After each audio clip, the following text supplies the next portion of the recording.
I'm Elizabeth Newsom and welcome to my BookTube channel. So today we're going to do a little comparison of physical books versus ebooks. I personally read both, though I do tend to read more ebooks, so this is just kind of a discussion of the pros and cons to both. So let's start with the advantages for ebooks. One of my favorite things about ebooks is that they're so portable. Like, for example, my Kindle is on my phone and I have tons and tons and tons of books on my Kindle that I can always refer back to anytime I want to look up a quote or something like that. Another reason that makes ebooks really convenient is that you can get them like that. All you have to do is go on Amazon, buy them, and in a few seconds you can download the book and read it. And this is especially great when it comes to new releases for ebooks because you can get it that night. Whereas if you waited for a physical book in bookstores, you'd probably be waiting for a few days. And then also another huge reason that I get ebooks is that they're cheap. A lot of ebooks cost around $5, some cost as low as $1 or $2, and then there are of course Kindle Unlimited books. Now some are more expensive like $10 or $15, but in general they're always less than actually buying a physical book. Another thing I like about ebooks, especially if I'm reading on the Kindle on my phone, is that the screen's lit up and I can dim it so I can read it late at night without disturbing anyone else. Now, of course, you can read a book at night and have a little book light that you put on the cover, but the light is probably going to disturb other people around you. So on road trips, a lot of times I try to get Kindle books as opposed to physical books, because that way, if we're driving late at night, I can use a really dim light as opposed to a brighter light, since my parents don't like having a glare on the windows when it's dark outside. And then Kindle has this really handy setting where you can actually turn the background black and the words white. And this was a little annoying to read at first, but it keeps the light to a minimum, as you can see. My fifth reason is that Kindle has an automatic dictionary. All you have to do is press and hold a word and you automatically know what the definition is for that word. In fact, I've gotten in the habit of this so much that sometimes when I'm reading a physical book and I've come across a word I don't know, I'll have this urge to press the word and hold it until I remember that it's not a Kindle book.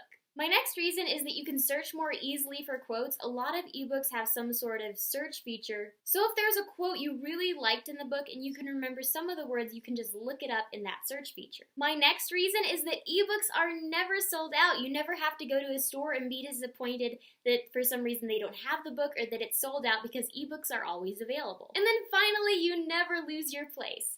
As you guys saw in the mini struggles of a reader video, sometimes I'll be reading a physical book and something disastrous will happen. Like I'll be using the book jacket to mark my place and then it'll flip open or something and I'll lose my place, or my bookmark will fall out. And of course with ebook, that's not really a concern because it's digital and it saves your place automatically. So this brings up the question of why anyone would read a physical book. And though I do read ebooks more often, I do have a collection of physical books that I really like for a few reasons. So my first reason is that I personally retain information more easily when it's something physical that I can interact with. And yeah, you can interact with the stuff on ebooks, you can put a note on it, you can highlight it, you can bookmark it, but it's still not the same and it's not as customizable as reading an actual book. For example, I have my own highlighting code when I read a book. I usually read a book with a highlighter and a pen. If I see something I like pretty well and it's kind of interesting, I'll underline it with a pen. If I see something that really stands out to me and resonates, I'll use the highlighter. If I see something that's like, wow, I cannot forget this, this is one of the best points in the book, I'll use a highlighter and a pen. And then if I come across a word I don't know, I'll usually do a squiggle underneath it with a pen. I do this just so I can pay extra attention to the words I don't know, though I'm not sure how much this helps because I don't really go back and look it up later. I just do that so I'll more easily remember it and what context it was used in for the next time I see it. The next advantage for having a physical book is that you can trade it and lend it to other people. One of my favorite things to do with other book lovers is to trade off our favorite books with each other. And of course, that's not really possible if you have an ebook. Another great reason is that no battery is required. Sometimes I've been reading on my Kindle on my phone and it'll shut down when I really want to keep reading, and with physical books there's never that issue. My fourth reason is that I feel like I'm judged less, and this is kind of a silly reason, especially if you don't care about other people's opinions. But when I read on my phone, I feel like a lot of people probably think I'm just this stereotypical teenage girl who's texting some guy or being antisocial. I feel like if I had a physical book that I carried into public and read, that people would have an overall more positive perception of me. And I guess this point isn't a really big deal, since it'd mostly be strangers' opinions that you'd be concerned about, but it's still something I think about. The next advantage for having a physical book is that you can browse through the book and find scenes more easily. So if you have an ebook, you can use the search feature to find quotes more easily based on the words, but sometimes I don't know the exact wording that the book had, and I'm looking for more of an overall scene. And it's a lot easier to find that scene's placement in a physical book, because generally I know it's around the halfway point or that it's before or after a certain point, and in some ways it's just a lot easier to browse through a physical book than it is through an ebook. The next advantage to having a physical book is that it can be signed. Just a little secret between you and me, I don't really like book signings just because I don't see the point. It's kind of cool that the author left their unique signature and mark on the book, but to me it's kind of just this split-second interaction that doesn't really mean anything. Like taking a picture with a celebrity. Like, if the interaction isn't significant to the person I'm interacting with and it's not memorable, then it's not really significant to me.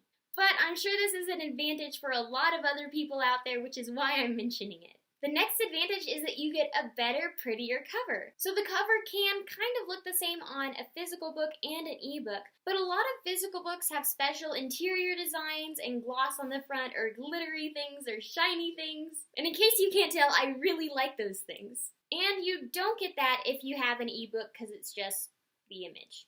And then also, a lot of books, especially YA books, have really cool interior designs. And if you buy a physical book and you like the cover, then the cover never changes. Like, sometimes I'll have an ebook on Kindle and I'll notice that it stays the same book, but the cover changes because the author updated it. And I liked the previous cover, but maybe some of you guys like the cover being updated. And then finally, there's no blue screen light.